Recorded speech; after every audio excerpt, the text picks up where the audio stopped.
Bon après-midi à toutes et à tous. Toutes nos excuses pour ce retard avec lequel nous débutons cette émission. Un retard indépendamment dû de notre volonté. Vous savez, nous avons un souci technique au niveau de la RTGA et à la Gombe. Il y a une panne d'électricité.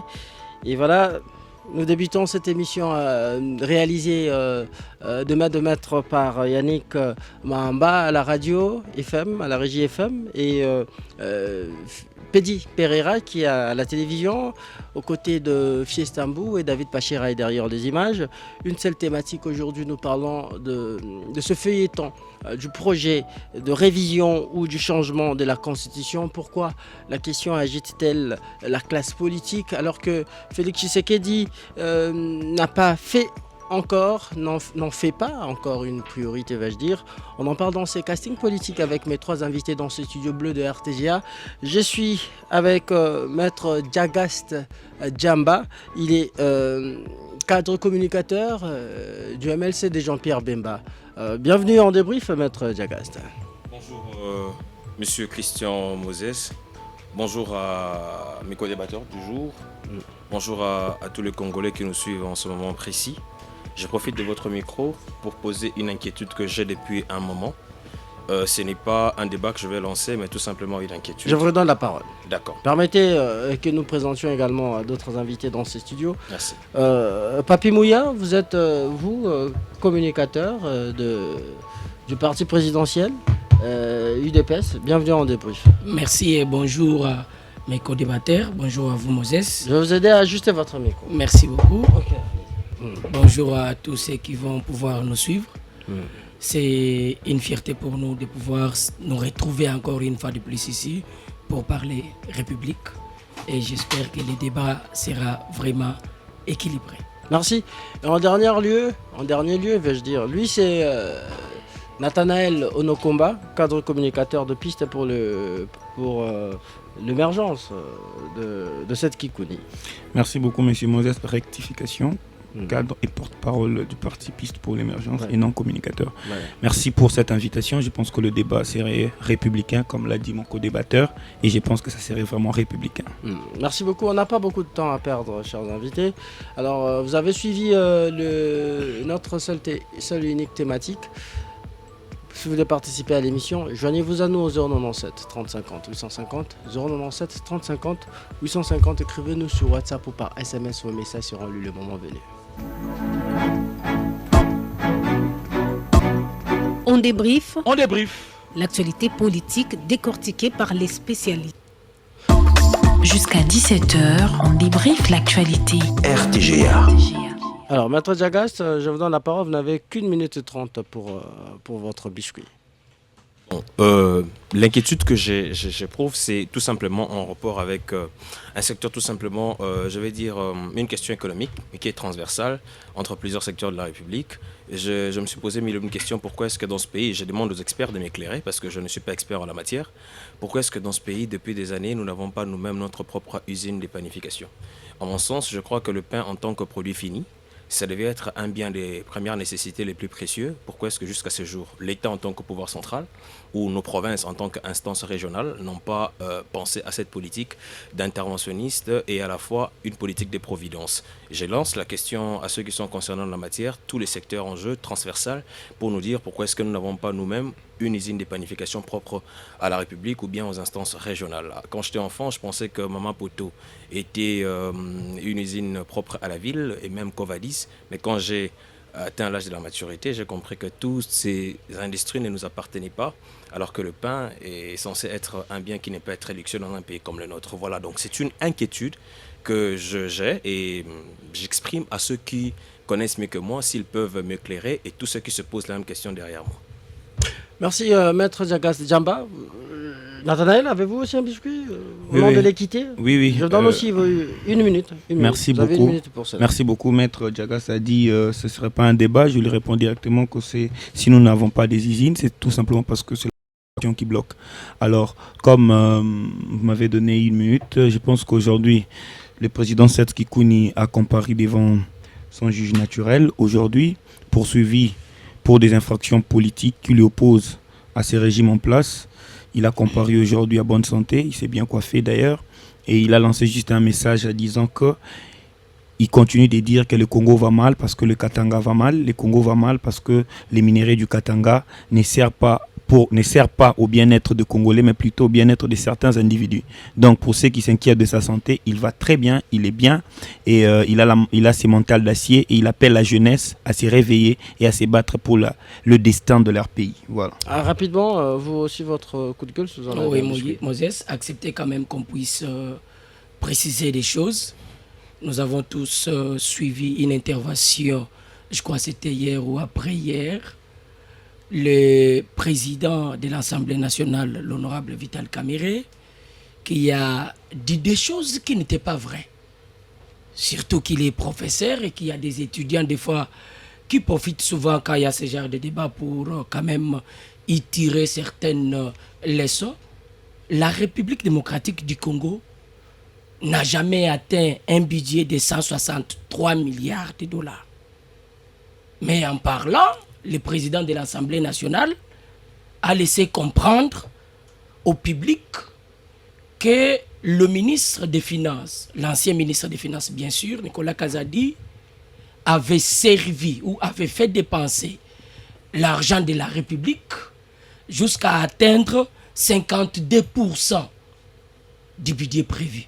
Ce qui est très faux, parce qu'en lisant, vous allez peut-être le vérifier avec moi, le FMI avait bien précisé que le paiement en mode d'urgence n'avait atteint que 18%.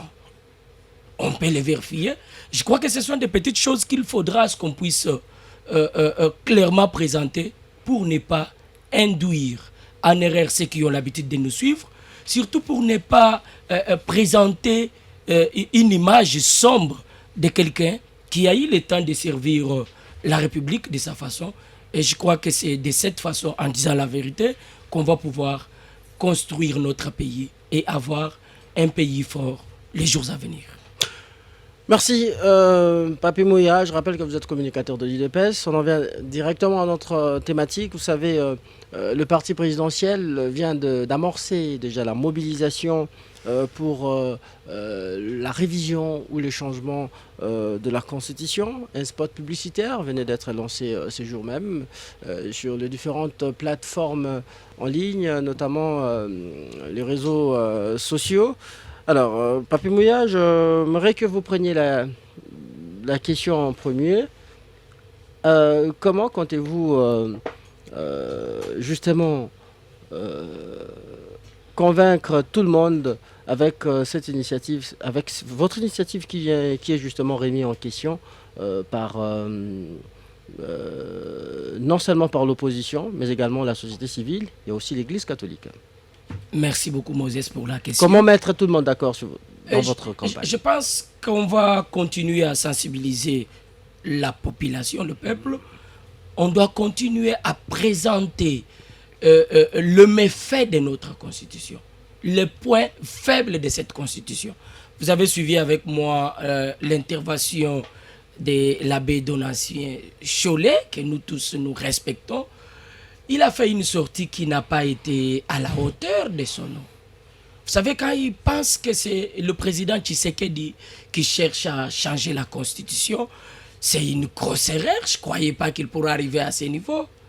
En lisant la constitution, vous allez comprendre avec moi que le président de la République n'a le droit que de réviser la constitution. Ah ben, je l'ai dit que la Cinco dit non à toute révision ou changement de la constitution. Permettez que je puisse aller au fond, parce que quand il est allé développer le discours de Félix Tshisekedi au niveau de Kisangani, il a dit qu'il y avait intention de pouvoir modifier, de pouvoir changer la constitution de la RDC.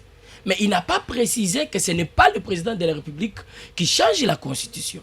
Le président de la République n'a le pouvoir que de modifier la Constitution. Vous allez lire l'article 218, on les reconnaît, ces pouvoirs. Mais à ce qui concerne le changement de la Constitution, le pouvoir revient qu'au peuple. Et si vous avez bien suivi le discours du président Félix Tshisekedi, il a été trop clair.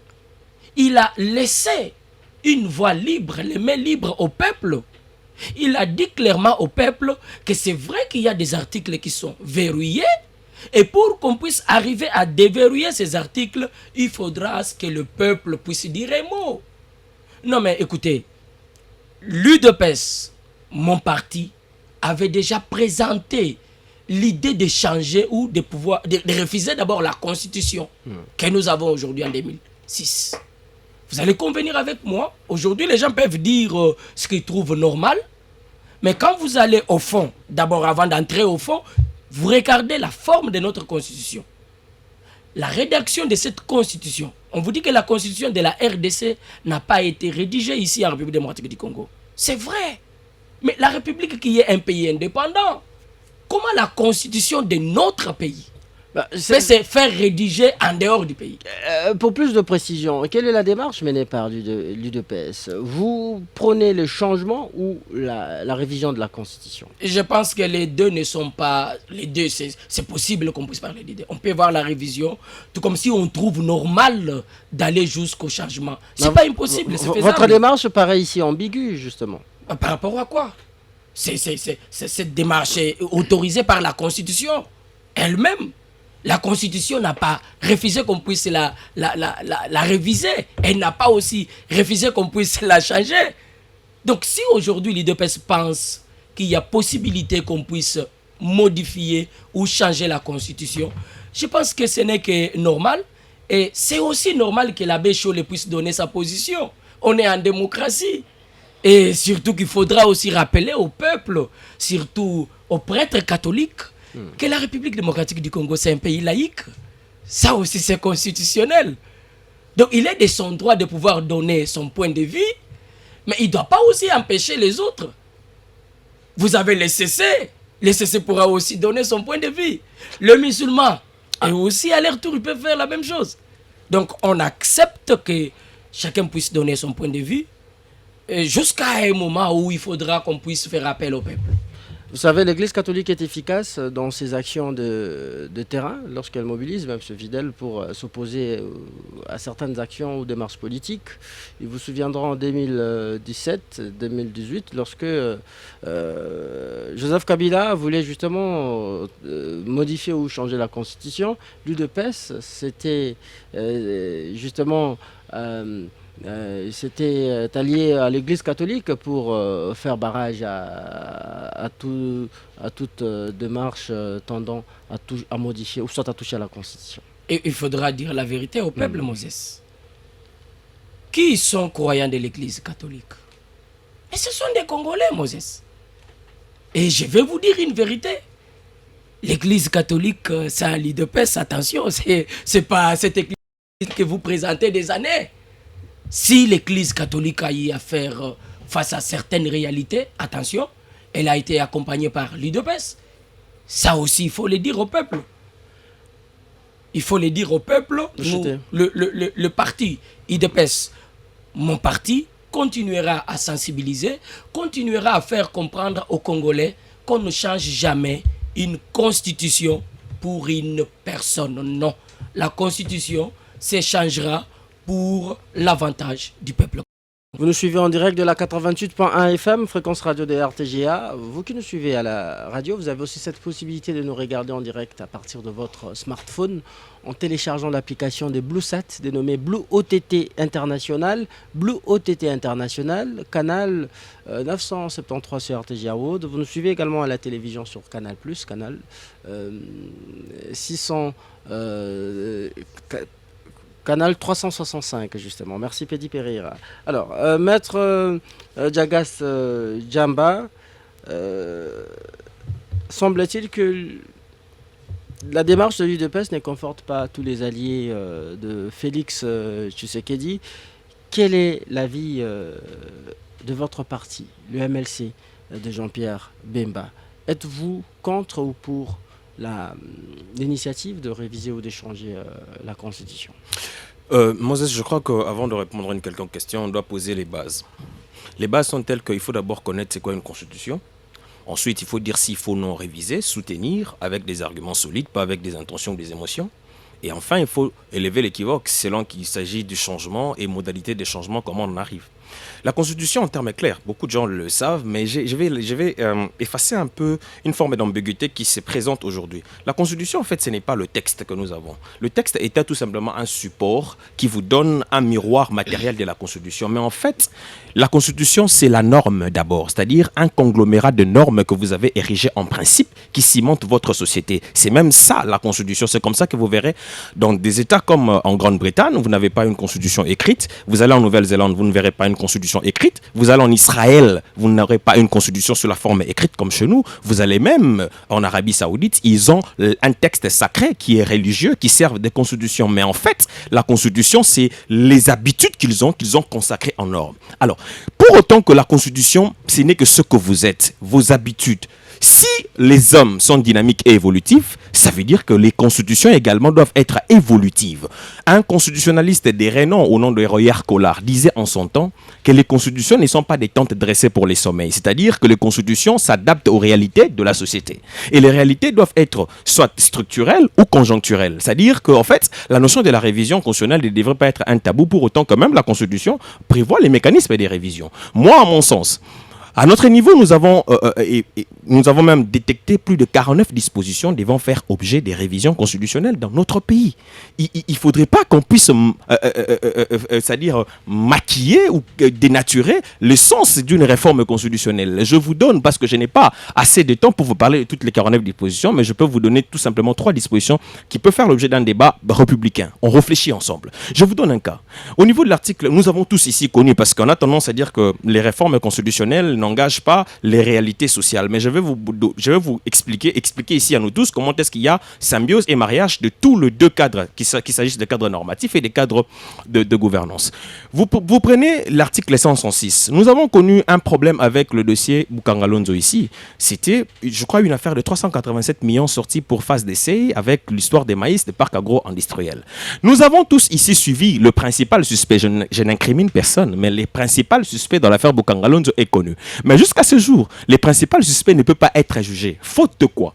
Vous avez vu les ping-pong juridictionnels qui se sont joués entre la Cour constitutionnelle et la Cour de cassation. D'une part, la Cour constitutionnelle qui vous dit ne pas être compétente, la Cour de cassation qui vous dit la même chose. On a dû recourir à un juge d'interprétation qui relève des compétences gracieuses de la Cour, au lieu de recourir à un juge de contentieux, parce que c'était une question de contentieux constitutionnel.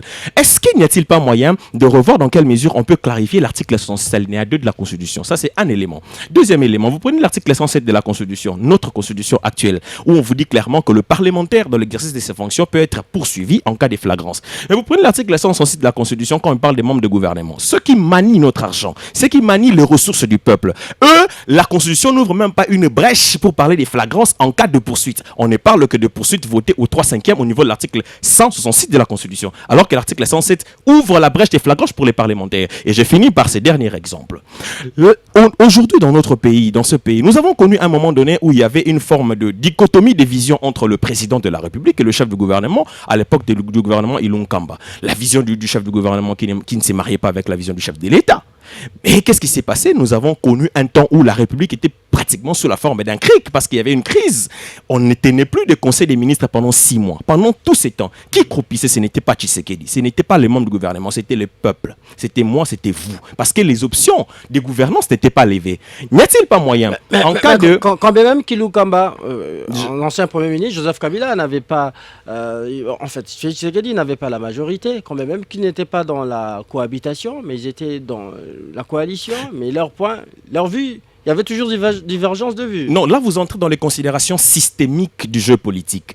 Ça existe. Les considérations systémiques du jeu politique transcendent les règles de droit constitutionnel parfois. Parce que ça va au-delà de ce qui est écrit, en fait. Ouais, ça, vous entrez dans la pratique. Je reste sur les cadres normatifs. Je ne vais pas dans les cadres du système. Je vais dans le cadre normatif. C'est-à-dire, si aujourd'hui, le chef de l'État n'a pas la possibilité de révoquer un Premier ministre, parce que le Premier ministre serait issu d'une chambre, c'est-à-dire de la démocratie représentative qui est l'Assemblée nationale, et que lui serait issu de la démocratie directe qui serait le suffrage universel populaire, il faudrait maintenant en ce moment-là voir dans quelle mesure marier ce que nous pensons et ce qui est écrit dans ce pays, moi et vous.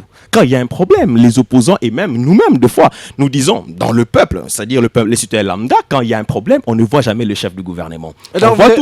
On voit toujours, permettez-moi de finir, permettez-moi de finir parce que je risque de perdre les fils d'idée. S'il y a un problème au niveau de la société, tout le monde voit Tshisekedi. C'est un peu ça que nous avons vu aussi sur Kabila. On voit Kabila, on voit Tshisekedi. Je vous fais une blague, peut-être aujourd'hui, les gens ont tendance à encenser la gestion des Matata, la gouvernance des Matata, mais tout le monde diabolise la gestion des Kabila, alors qu'en fait, c'est paradoxal.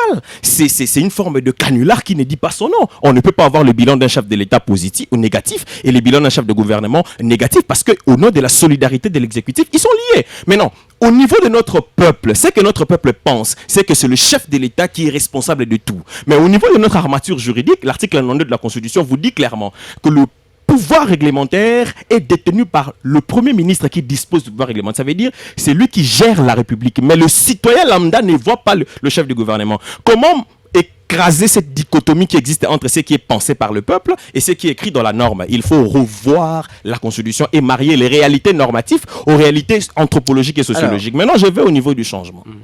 Parce que la question tourne autour de la révision et du changement. Donc, je disais que la révision, à mon sens, ne poserait pas de problème parce qu'il y a beaucoup d'éléments. S'agissant du changement, mon frère Papi Mouya a dit que ça relevait du peuple. Je suis d'accord. Parce que c'est le peuple qui est les souverains primaires, c'est même lui le constituant originaire. C'est seul le peuple qui doit décider. Et encore que, en RDC, nous avons opté pour le système des majorités et non pour le système d'unanimité. Ça veut dire, si le peuple majoritaire décide de lever l'option sur un changement de la Constitution, ça sera fait. Maintenant, le problème qui se pose ici ne serait tellement pas au niveau du peuple majoritaire qui doit changer la Constitution. Le problème qui se pose ici, c'est au niveau de la forme et des préalables. Les changements de la Constitution à ces stades, dans notre Constitution, dans nos textes, n'est pas prévu en termes de mécanisme des modalités. Ça veut dire qu'il n'y a aucune procédure liée au changement de la Constitution. Mais la procédure liée à la révision, elle existe. Vous connaissez les dispositions des 118 et consorts. Mais pour autant que la procédure liée au changement de la Constitution n'est pas prévue, on ne peut pas s'hasarder d'aller dans un schéma où le gardien de la Constitution, qui est la Cour constitutionnelle, les juges constitutionnels, ne peut même pas se prononcer. Le changement de la Constitution... Félix Tshisekedi a laissé la marge au peuple d'en décider. Non, je vais préciser un élément. Il vous reste une minute. Je vais préciser un élément. Monsieur Moses, l'article 22 de la Constitution consacre la liberté d'expression et de pensée. C'est que monsieur Félix, le président de la République, a dit. Il ne faut pas oublier ici que le chef de l'État, lui aussi, jouit de la liberté d'expression et de pensée. Il peut avoir mené une initiative qui engage sa formation politique ou qui engage sa personne. Vous n'allez pas lui dénier ce droit. Si vous lui déniez ce droit, c'est anticonstitutionnel. C'est d'abord une expression populaire.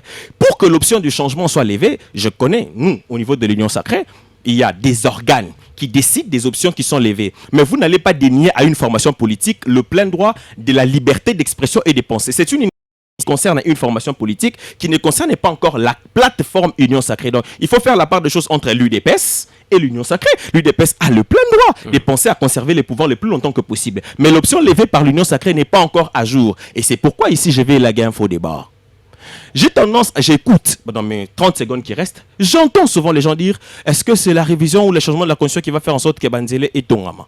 Est-ce que c'est la révision qui fera en sorte qu'on puisse casser la corruption? Est-ce que c'est la révision qui fera en sorte qu'il n'y ait pas d'inondation? Je voudrais qu'on puisse élaguer les débats des rues.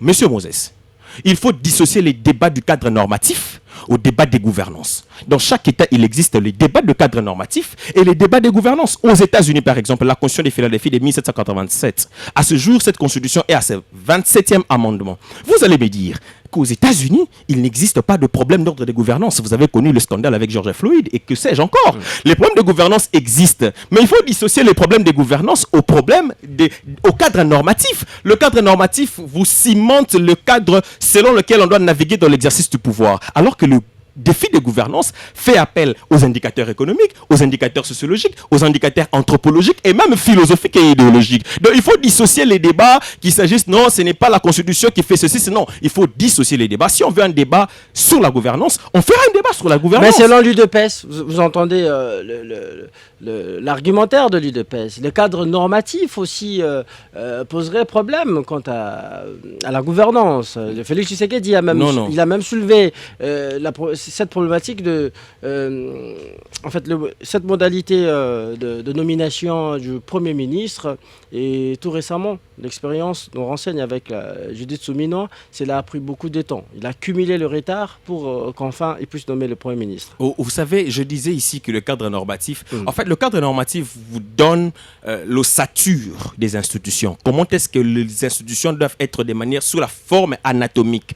Mais le cadre des gouvernances, c'est en fait une forme de physiologie du pouvoir. Merci. Ça veut dire les actes de gestion. Il faudrait qu'on en arrive à dissocier. Il ne faudrait pas mélanger les cadres normatifs au cadre de gouvernance. Merci maître Jagast Djamba. Je rappelle que vous êtes communicateur et cadre du MLCD Jean-Pierre Bemba. Nathanaël Onokomba, cadre et porte-parole du parti de Seth Kikouni, piste pour l'émergence. Vous militez contre toute tendance, toute intention de toucher à la Constitution, quand bien même qu'on parle soit de la révision ou du changement de celle-ci. Alors, pourquoi la question, on sent vraiment cette agitation dans les chefs de l'opposition, alors que Félix Tshisekedi n'en fait pas encore toute une priorité. Il a dit qu'il va mettre en place une commission ad hoc pour statuer sur cette question en 2025. Merci beaucoup, Monsieur Moses. Je vais avant de répondre à cette question, je ne veux pas me comporter comme de simples étudiants qui lisent des théories et qui relayent ces théories-là. Notre Congo a notre histoire. Je ne vais même pas aussi définir la Constitution telle que définie par certaines personnes. Mais il faut savoir, pour moi, qu'est-ce que je conçois comme Constitution? C'est la volonté du peuple coulée en écrit. C'est la représentation imaginaire d'un État. Les gens s'unissent, ils définissent comment ils veulent voir leur État évoluer. Et avant de parler de quelconque modification ou changement de la Constitution, il faut apprendre l'histoire de notre pays. Parce que je vois les gens s'hasarder. Non, les mécanismes de la Constitution doit changer. Patati patata, dans tel pays, il n'y en a pas. Mais c'est quoi le Congo? Vous allez remarquer avec moi, depuis 1960 jusqu'à ce jour, on a toujours eu un problème de la Constitution.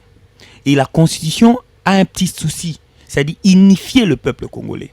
Vous allez voir, en commençant déjà par la Constitution de 64, entre Tchombe et Kassavubu, c'est la même chose, l'unité nationale. La Constitution congolaise poursuit simplement l'unité nationale. Venez en 67, c'est la même chose. Je traverse les époques, j'arrive au 1992, quand Mobutu a dissous les travaux préparatoires de la conférence nationale souveraine qui avait pour objectif élaborer une constitution démocratique. Il y a eu la marche qui s'est suivie au mois de février 1992. Les gens sont morts. Pourquoi? À cause de la démocratie. On arrive quand Kabila le Père prend le pouvoir. Quelques années après, une année après, en 98, directement, il y a une rébellion. RCD. Après l'RCD, il y a une rébellion du côté Kisangani, soutenue par l'Ouganda, le MLC. La rébellion du MLC. Et donc, j'ai certaines dates ici avec moi. Les 17e mois 1999, il y a un accord entre le gouvernement et les États qui soutiennent la rébellion au Congo. Le gouvernement Mouzé. Les 30 juillet 1999, il y a un accord entre le gouvernement de la République démocratique du Congo et le MLC. J'ai un cadre de MLC sur les champs. Pourquoi? Parce qu'ils disent qu'il faut cesser les faits, nous allons réorganiser les pays, parce que Kabila le Père a mis une commission en place. Cette commission chargée d'élaborer la constitution. On avance. On arrive le 30 août 1999. Les gouvernements signent un accord avec le RCD pour cesser les faits. Le 19, et puis Kabila le Père va venir mourir. Les dates semblent si multiples. Alors, vous pouvez...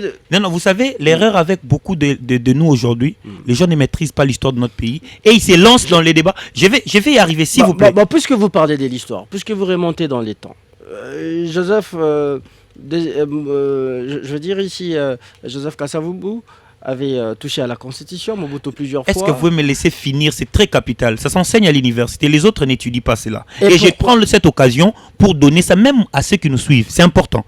Ces dates, c'est important. Je sais pourquoi je l'ai dit. Et quand on arrive, après la mort de Mouzé, qu'est-ce qui se passe? Kabila avait unifié les pays. Je sais pourquoi je donne ces dates.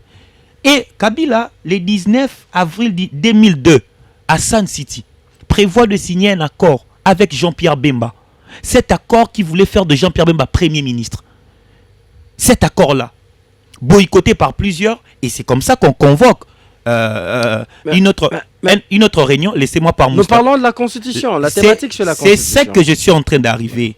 S'il vous plaît. Kabila et Bemba, c'était du temps de... S'il vous plaît, je suis en train d'arriver.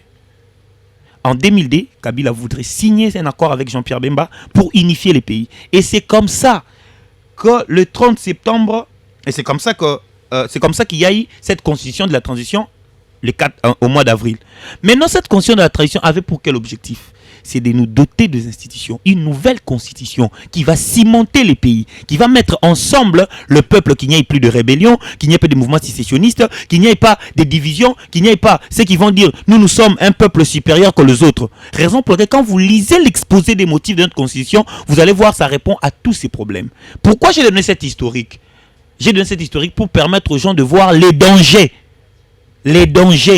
que l'UDPS aujourd'hui minimiserait au nom de la démocratie, au nom de l'excès du pouvoir. Arrivé à 2006, nous avons cette constitution. Et vous allez voir que si aujourd'hui même Jean-Pierre Bemba est dans les institutions, c'est à cause de cette constitution. Les Azarias Roubaix-Roy ont laissé les armes, c'est à cause de cette constitution. Maintenant, je réponds maintenant à votre question. Vous avez vu le contexte d'élaboration de notre constitution. Et depuis 2003 jusqu'à aujourd'hui, il n'y a jamais eu un Congolais qui s'est levé un bon matin, qui dit moi je prends ces coins du pays, ça m'appartient. Merci pour cette petite piqûre de rappel historique. Maintenant, allez, venons-en à la question. On continue. Mon co-débatteur en face déjà a un petit problème. Le problème de mots. Vous parlez de Papi Mouya. Je parle de Papi Mouya. Il ne sait pas de quoi il s'agit. Bon, je cautionne. Peut-être c'est parce qu'il a parlé avec précipitation. Mais il ne sait pas de quoi il s'agit. Tantôt, il parle d'une révision constitutionnelle, tantôt il parle du changement de la constitution. Maintenant, admettons que c'est le changement de la constitution. Pour le mécanisme, le co-débatteur à côté qui fait partie de leur famille politique, je parle de l'Union sacrée, l'a déjà contredit. Déjà, par rapport à la modification, le président ne modifie pas la constitution, il initie, l'article 218 est clair, il initie la modification qui peuvent aussi être refusées. En concertation avec le Conseil de ministres. Il initie, oui. Initiation simplement, qui peuvent aussi être refusées par le Parlement. S'il n'y a pas opportunité. Il faut bien lire l'article pour ne pas créer des zones d'ombre. Le président de la République... C'est au-delà, c'est pas la vérité. Tu as la Constitution. Le président de la République également. Il a cette possibilité de toucher à la Constitution. De modifier. Le gouvernement, en concertation... Est-ce qu'on se comprend? Bah oui. J'espère qu'on ne se comprend pas. Je crois que je dois lire cet article pour ne pas créer d'autres zones d'ombre dans le chef. Pendant que vous lisez, mon temps d'antenne est bloqué. Hein. Bon, l'article 218 dit ceci. L'article 218 de la Constitution dit que l'initiative de la révision constitutionnelle appartient concurremment 1. Au président de la République. Le premier. 2. Au gouvernement, après délibération en Conseil des ministres. Oui. 3. À chacune des chambres de Parlement, à l'initiative de la moitié de ses membres. 4. Et 4. À une fraction du peuple congolais, en l'occurrence 100 000 personnes s'exprimant par une pétition adressée à l'une de 2 chambres. Voilà. Mais il a raison. Qui a raison? Les présidents ne modifient pas, s'il vous plaît. Il initie. Ce n'est pas au président. C'est l'unique organe chargé de réviser la Constitution. Bon, puisqu'on parle, ce n'est ni les présidents. Il s'agit ici de l'initiative. On parle de l'initiative qui appartient au Vous avez raison. Merci, j'ai raison. Ah oui. Comme j'ai toujours eu raison. C'est le pouvoir constituant dérivé. C'est l'unique organe qui est chargé de réviser la Constitution. Ni originaire élabore et le pouvoir constituant dérivé, c'est lui qui est censé modifier la Constitution. Dans notre pays, c'est notre constitution. Et puis je vais dire encore une chose simple. Vous savez, quand on vient sur un plateau de télé, on veut faire croire au peuple que c'est la constitution qui bloque, qui fait tout ça. C'est quoi l'opportunité maintenant? Parce que moi, ce que je vois les démembrements de la République démocratique du Congo. Parce que la fondation, les ciments, la toiture qui maintient l'unité de ces pays, c'est cette constitution. Ni cette constitution, on allait voir la République de l'Équateur, la République de l'Est, la République du Katanga. Vous parlez de l'opportunité. Il y a Maître Diagas qui a évoqué ici certaines incohérences même qui sont dans cette même constitution. Écoutez, vous savez, nous avons une constitution rigide, une constitution qui a placé les mécanismes de sa modification. Voyez. Mais le droit constitutionnel, c'est un droit purement politique. C'est un droit qui repose suffisamment dans les intentions. Je vous dis, c'est dans les intentions. Alors, entre les deux concepts, puisque vous n'êtes pas d'accord que l'on puisse cumulativement faire usage de ces deux concepts, soit de la révision ou du changement, entre les deux, qu'est-ce qui vous énerve le plus? Je crois que c'est le changement. Les problèmes, c'est le problème maintenant, c'est quoi?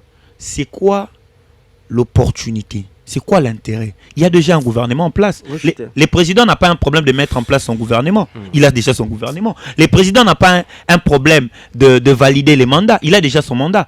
Pourquoi pas laisser à celui qui viendra après 2028 de le faire? Parce qu'il sera son premier mandat. Nous, on n'en a pas besoin.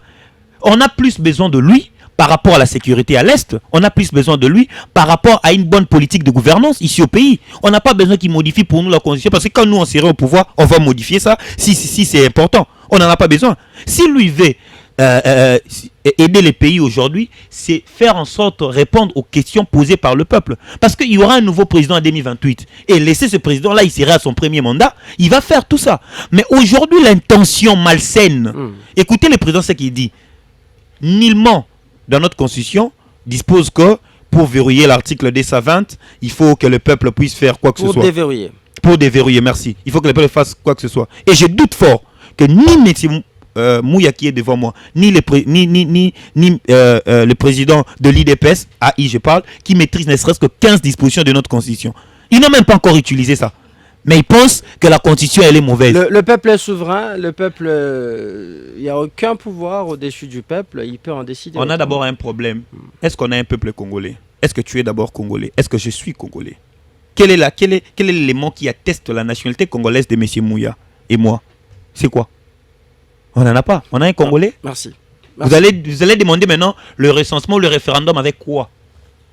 Ce sont des questions essentielles qu'il faut poser. Laissez à celui qui viendra en 2028. Il sera un nouveau président, il aura un premier mandat. De son mandat de 2028 à 2032, ils peuvent modifier la constitution avec concertation si c'est possible, si c'est urgent.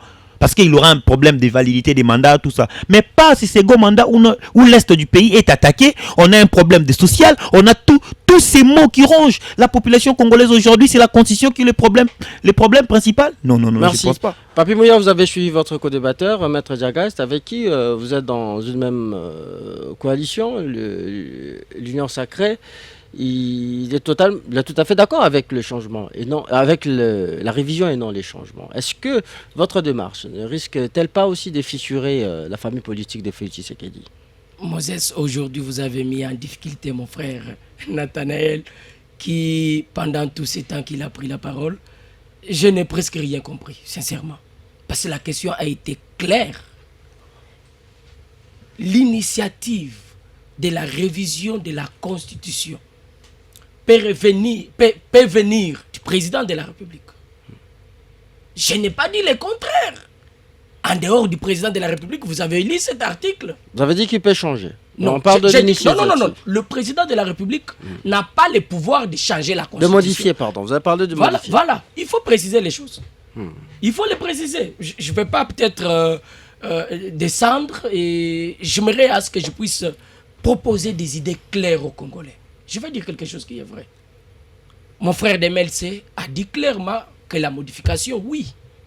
Mais les changements, il n'y a pas de disposition. Non, je vais demander à mon frère maître de pouvoir lire l'article 5 de la Constitution de notre pays. Cet article donne tous les pouvoirs au peuple. Quand on vous dit le peuple est souverain, c'est que le peuple pourra prendre la décision. Le peuple pourra définir. Mais c'est totalement clair. Parce que le président de la République n'a pas le pouvoir de changer cette constitution, mais vous avez au moins affaire à une représentation de ce peuple. Et on vous dit, il y a possibilité qu'on puisse aller au référendum. Et quand vous y allez, le même peuple est représenté. On vous dit il faut qu'on puisse arriver à récolter 100 000 signatures. Vous croyez que Félix Tshisekedi, lui seul qui a réussi à avoir 73%, ça sera impossible qu'on puisse avoir 100 000 signatures? C'est une question qu'il faudra qu'on puisse se poser. D'une manière générale, depuis que ce débat a commencé jusqu'à là où nous sommes, je n'ai pas eu des idées claires des soi-disant opposants expliquant clairement c'est le pourquoi ils refusent qu'on puisse parler du changement ou de la révision. Il dit que je suis en train de naviguer dans le vide. Non, j'ai donné les deux possibilités. J'ai dit clairement que ce soit le changement ou la révision de notre constitution, les deux vont tenir ou peuvent tenir, mais pas au même moment. C'est au peuple de choisir ce qu'il faudra qu'on puisse faire. Il y a des articles qui sont verrouillés.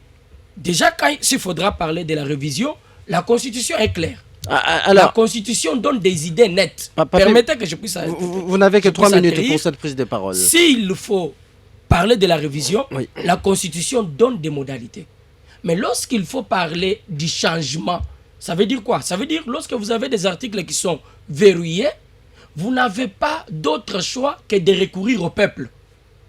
C'est ce qui est clair. Si tel n'est pas le cas, on a un maître avocat, surtout que je ne fais pas souvent confiance, si tel n'est pas le cas, c'est que cette constitution restera comme une Bible. Est-ce que l'UDPS se fait au moins une idée sur les conséquences que pourrait entraîner sa démarche? Mais également, il y a de ceux qui pensent que le pays risque même d'être sombré dans les chaos. Il y a l'Église catholique qui préconise aussi, qui promet même de mobiliser, de faire une mobilisation générale pour barrer la route à l'UDPS. Et de l'autre côté, en réaction, Augustin Kabouya, votre secrétaire général, il dit que son parti garde encore l'expérience de mobiliser la rue. L'UDPS va aussi de son côté mobiliser pour sa démarche. Moses, n'y aura-t-il pas confrontation? Je vous ai dit clairement au début ici que c'est de leur droit. Il y a ceux-là qui refusent qu'on puisse parler de la révision ni du changement. C'est de leur droit. On est en démocratie. En démocratie, chacun est libre de pouvoir donner son point de vue. C'est que ce n'est pas... On ne va pas imposer à tout le monde ici d'accepter ce que l'UDPS est en train de demander. Non. L'UDPS, mon parti, va continuer à sensibiliser le peuple. Doit continuer à faire comprendre au peuple les avantages que nous aurons en changeant cette constitution. C'est ça le travail que l'UDPS va pouvoir faire. S'il y a de ceux-là qui pensent que ce n'est pas normal, on ne va pas accepter, nous aussi au sein de notre parti, on trouve que c'est de leur droit. La Constitution accepte qu'il y ait une marche, mais qu'il sache une chose. Quand vous allez faire des marches en refusant qu'il y ait changement de la Constitution, nous ferons aussi la même chose pour qu'il y ait changement. Et au finish, on sera obligé de pouvoir trouver une voie qui est beaucoup trop démocratique. Vous savez cette voie. Est-ce que votre démarche n'est-elle pas suicidaire dès lors que certains alliés de Tshisekedi nourrissent des ambitions de briquer la magistrature suprême en 2028, notamment Jean-Pierre Bemba, Vital Kamerhe et les autres.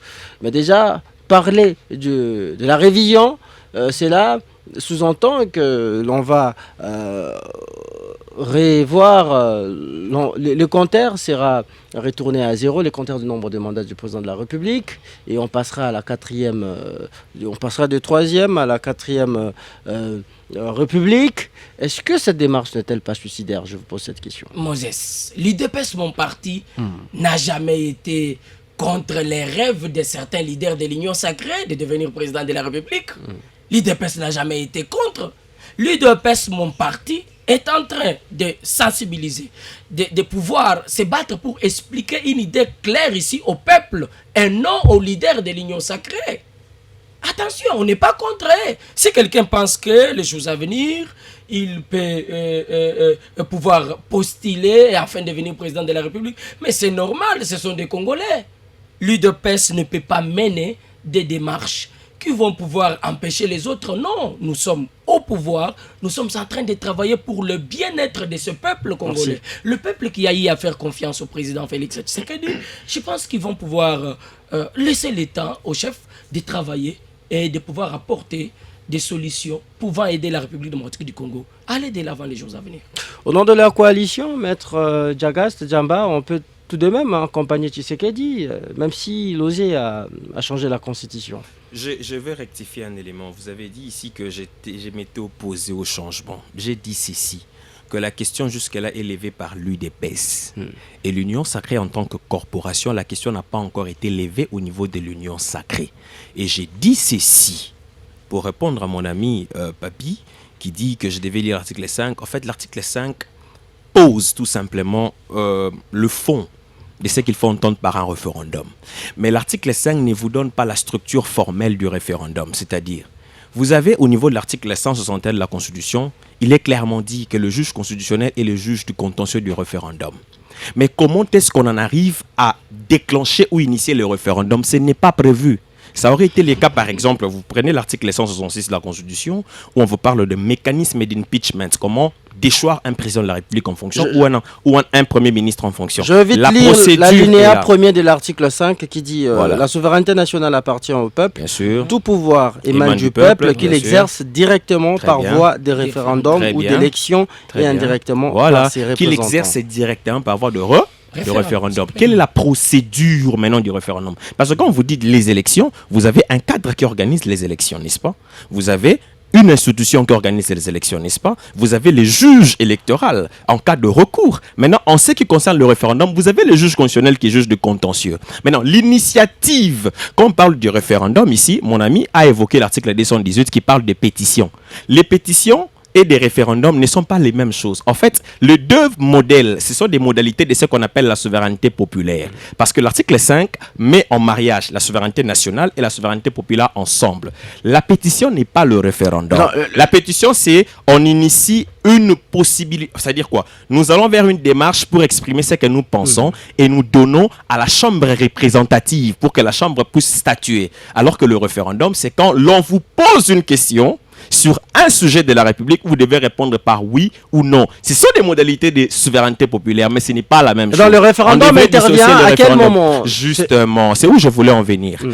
Généralement, dans l'histoire de droit constitutionnel de plusieurs États, le droit constitutionnel comparé, en fait, c'est généralement, le pouvoir constituant originaire, c'est généralement ceux qui viennent par ce qu'on appelle le mécanisme de sanction politique inorganisée. Il vous reste moins d'une minute. Ça peut être je veux dire, généralement, c'est pas un coup d'État. Dans le cas de notre constitution, le référendum. Je vous ai répondu. Dans le cas de notre constitution, il n'existe pas de structure formelle. Ça veut dire qu'il n'existe pas de procédure. Et lorsqu'on veut déverrouiller le 220. Justement.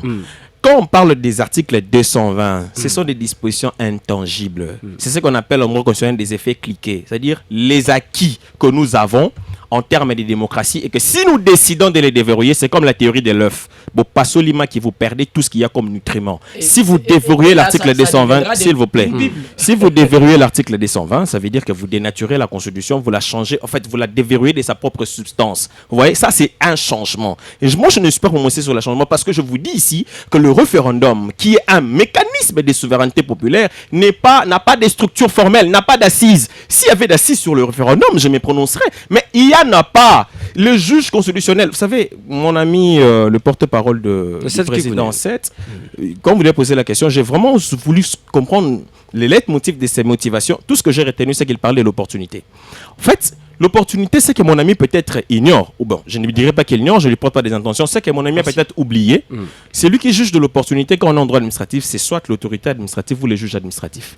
Quand on est en matière constitutionnelle, c'est lui qui juge de l'opportunité de la légalité, c'est le juge constitutionnel. Et même si vous allez très loin avec le système politique contemporain, c'est lui qui juge de l'opportunité d'une question de souveraineté, c'est le monarque généralement, ou bien dans le cas d'espèce, c'est le chef, c'est-à-dire c'est lui qui conduit. Si le président de la République à qui la Constitution donne la possibilité de revoir la Constitution, juge de l'opportunité, ce n'est pas mon frère. Et la Constitution elle-même, parce qu'il n'a aucune maîtrise des réalités de la gestion de l'État. Le mécanisme, soit les modifications Les mécanismes des révisions sont posés dans l'article 218. Non, quand il parle de... Je parle ici de l'opportunité. Nous sommes en temps... Il y a une partie du territoire national qui est sous état de siège.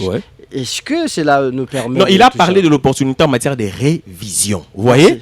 Moi, je ne parle pas du changement. Je lui dis que la révision, parce que, en fait, la Constitution donne le pouvoir au chef de l'État, l'initiative de la révision et non l'initiative du changement. Vous comprenez ce que je veux dire? En fait, le changement découle, c'est ici que j'ai fini. Merci, maître. Le changement découle généralement de quoi?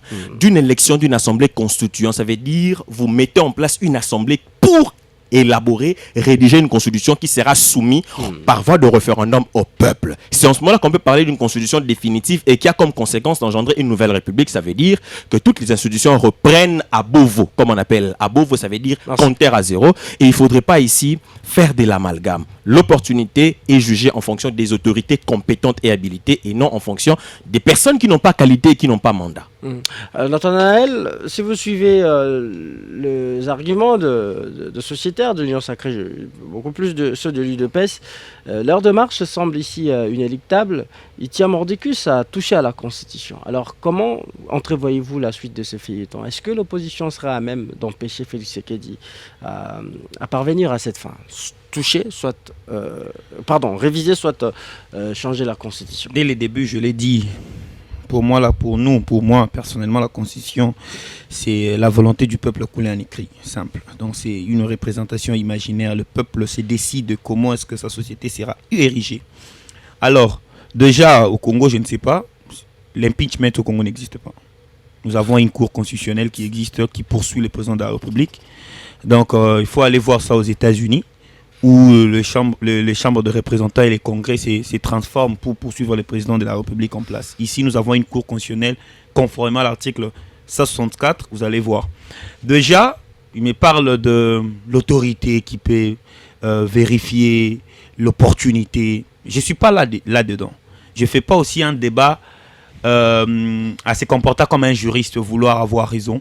Mais ici, je suis un patriote. Et ces patriotes-là qui connaissent l'histoire de son pays, que beaucoup ignorent. Vous comprenez? J'ai donné une date. Je pense s'il est de MLC, mon collimateur pourrait bien comprendre. Les méandres de la naissance d'abord du MLC, c'est pas pour rien que j'ai donné ces dates. De la naissance du MLC, la cessation des armes de MLC. MLC a déposé les armes, c'était pourquoi? Cette question est déjà dépassée. Non, ça ne sera jamais dépassé. C'est la question de l'unité nationale. C'est ça. Quand je dis c'est les ciments qui maintiennent l'unité nationale, c'est-à-dire que tout le monde aura maintenant raison de faire recours soit aux armes, soit à la barbarie. C'est ça. C'est la chose qu'il faut déjà tenir. Aujourd'hui, si on espère, on s'est dit, on a les kilos de dire je serai candidat à 2028. Quelqu'un peut dire je serai candidat à 2032. C'est parce que cette constitution a introduit les jeux démocratiques. Quand vous osez changer, ça serait déjà sans consultation, sans aval. Et quand vous changez, il est fini. Moi, je n'ai même pas... Vous avez 3 minutes chacun. Il vous reste à moins d'1 minute. Ma deuxième prise de parole. Allez-y. Déjà ici, qu'est-ce qu'IDPS veut faire? IDPS veut faire ce qu'on appelle coup d'état constitutionnel. Ils veulent passer à la double révision constitutionnelle. Écoutez, je vais expliquer. Ils veulent faire quoi? Ils veulent déverrouiller l'article 220, ce qu'on appelle la double révision constitutionnelle. Vous avez votre conseiller spécial à charge de sécurité. Aujourd'hui, vous n'avez pas préparé l'émission. Je suis très sûr que je ne vous retrouve pas. Ce n'est pas vous qui parlez. Laissez-moi finir. Ou bien protégez-moi. Allez-y, je vous protège. Ils veulent faire ce qu'on appelle le coup d'état constitutionnel. Ils veulent passer aux techniques de double révision constitutionnelle. C'est-à-dire, ils vont faire quoi? Ils vont vous appeler pour vous faire croire que c'est une révision. Et qu'est-ce qu'ils vont faire? Ils vont commencer par réviser l'article 220. Quand ils révisent, ils déverrouillent l'article 220, directement ils passent aux double révision constitutionnelle. Vous leur prêtez des intentions. C'est ce qui va se passer. Voilà pourquoi nous savons, le droit constitutionnel c'est un droit politique, c'est un droit spirituel, au-delà des cadres contextuels, au-delà de tout ce que les gens peuvent dire, c'est un droit politique. Vous savez, le droit constitutionnel, c'est le droit qui vient encadrer les pouvoirs politiques. Et nous, quand nous parlons de la Constitution, nous avons un œil regardant de cette Constitution-là. C'est-à-dire, ils veulent faire quoi? Ils vont vous dire, nous allons aller à la modification et non au changement. Quand vous partez à la modification, ils modifient l'article 220 parce qu'ils ont les députés. Vous niez pourquoi? Ça ne se fait pas, mon cher. Vous niez pourquoi? On ne peut pas toucher à l'article 220 sans passer par l'article 5. Merci. Avant qu'on puisse toucher cet article qui est verrouillé, il faut nécessairement... Vous savez au moins ce qu'on appelle le double... Permettez, c'est moi qui ai la parole. parler de révision. Calmez-vous. C'est moi qui ai la parole, c'est pas vous. Merci. Vous chutez, Nathanaël. Allez-y rapidement. C'est ça que j'ai dit. La politique de l'IDPS, c'est quoi? Ils vont même pas aller au référendum. Ils veulent convoquer les gens pour la modification de la Constitution et ils vont toucher l'article 220. Faire ce qu'on appelle la double révision constitutionnelle ou le coup d'état constitutionnel. Quand vous touchez déjà les dispositions intangibles, il n'y a qu'une seule disposition. Mais alors que Tshisekedi dit que c'est le peuple qui a le pouvoir de décider. Mais lui-même, ce n'est pas le référendum. Lui-même, M. Tshisekedi confond. Merci. Écoutez, lui-même confond le champ ou de l'élaboration de la Constitution. Il a dit que c'est élaboré à l'étranger. Il a oublié ce qu'on appelle la retraite de Kisangani. Il a dit que c'est élaboré à l'étranger, mais il a oublié que l'avant-projet de notre Constitution, c'était par le Sénat. Il a dit que c'est élaboré à l'étranger, mais il a oublié le séminaire organisé ici au mois de décembre 2025. On va lire le message des auditeurs. Nous tendons déjà vers la fin de l'émission. Bonjour. RTGA, je félicite les membres du MLC pour sa clarification. Message non signé.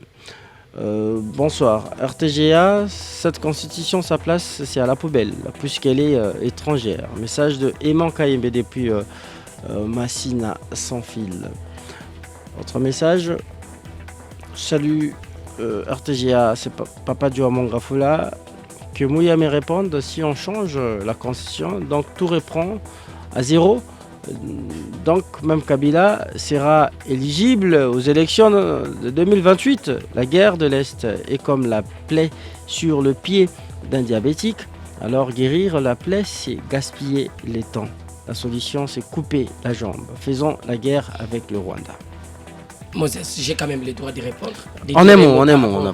Il faut savoir ici que la constitution de la République démocratique du Congo ne peut pas être changée pour une personne, même pas pour Tshisekedi.